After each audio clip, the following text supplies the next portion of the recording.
আসসালামু আলাইকুম ভিউয়ার্স, কেমন আছেন সবাই? আশা করি সকলে ভালো আছেন। আপনারা দেখছেন মাছের খামার ইউটিউব চ্যানেল। তো আপনাদের সাথে আছে আমি হৃদয় হাসান। তো আজকে আমাদের খামারে এক জোড়া মাছ আনা হয়েছে। তো শখের বশত আমাদের এক জোড়া বেড টানছি ব্রিড করার জন্য। তো বেসিক্যালি এক জোড়াতে শুরু করা হয় না বেশি, আমি শখের কারণে এক জায়গায় গেছিলাম বন্ধুর বাসায়। তো সেখানে এক জোড়া মাছ দেখে ভালো লাগলো, পরে নিয়ে আসলাম। তো চলেন দেখাই আমাদের মাছগুলা কেমন।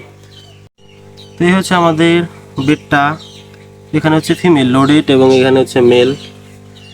আমি একটু ভালো করে দেখাই। এই দেখেন, ভিতরে রাখা হয়েছে আমাদের ফিমেলটা। বেসিক্যালি আমরা ব্রিড করার জন্য আনছি। ফিমেলটা লোড আছে এবং মেলটাও মোটামুটি রেডি, তার জন্যই আনলাম। কারণ শখ করে আনছি। আমাদের খামারে তো বর্তমানে এখন রাখার তেমন একটা জায়গাও নেই। কেবল যে ভাঙ্গাচোরার দোকান থেকে আমরা 2টা বোতল আইনে আমাদের মাছগুলাকে খালি এখানে রাখলাম। তো মেলটা হচ্ছে হাফ মুন, ফিমেলটাও হাফ মুন এবং মাছগুলা লোডেড।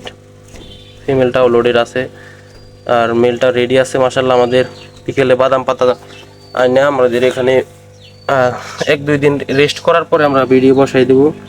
এই দেখেন এখন দেখা যাচ্ছে।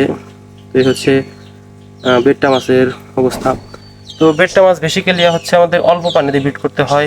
কম পানিতে পানি রেডি করতে হয় হচ্ছে বাদাম পাতা দিয়ে, এগুলো দিয়ে রেডি করে তারপর বেট্টা মাছ ব্রিডিং করায়। তো আমাদের মাছগুলাকে আমরাও তেমন করে ভিডিও বসাবো। তো ব্রিডিংয়ে বসানোর সব একটা টু জেড ভিডিও আসবে।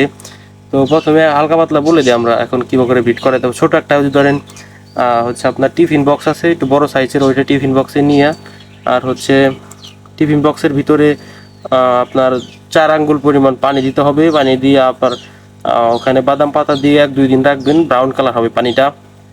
ওই ব্রাউন কালার পানিতে আপনার হচ্ছে মাছ ফিমেলটা একটা গ্লাসের মধ্যে, কাচের স্বচ্ছ গ্লাস যেটার মধ্যে আপনার ফিমেলটা দেখা যাবে বাইরে থেকে, আর হচ্ছে মেলটা বাইরে রাখতে হবে। তো মেল থাকবে বাইরে, ফিমেল থাকবে ভিতরে। তো ফিমেলটার দেখে দেখে আস্তে আস্তে মেলটা হচ্ছে আপনার বাবল নেস্ট তৈরি করবে। আর একটা হচ্ছে বাদাম পাতা ভাসিয়ে দিতে পারেন যেখানে বাবল নেস্ট তৈরি করবে মেলটায়। বাবল নেস্টের মধ্যে আপনার হচ্ছে যে সময় বাবল নেস্ট তৈরি করা শেষ হবে তারপর আপনার ফিমেলটা সাইডে দেবেন।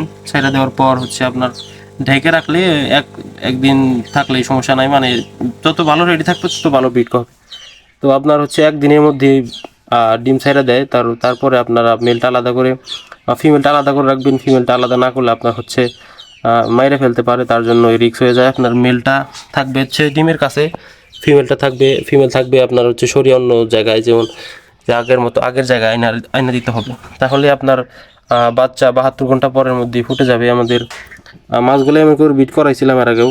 তো আমাদের আপাতত বললাম এটা প্র্যাকটিক্যালে দেখাবো। তো যে সময় ব্রিড করাই, যে সময় আমরা ব্রিড করাবো সেই সময় সুন্দর করে দেখাবো নি ব্রিড কেমন করাইতে হয়। তো আজকের মতো ভিডিও এই পর্যন্ত। ভিডিওটি ভালো লাগলে চ্যানেলটি সাবস্ক্রাইব করে পাশে থাকবেন। তো ভালো থাকবেন সবাই। আসসালামু আলাইকুম রহমতুল্লাহি বারাকাতুহু।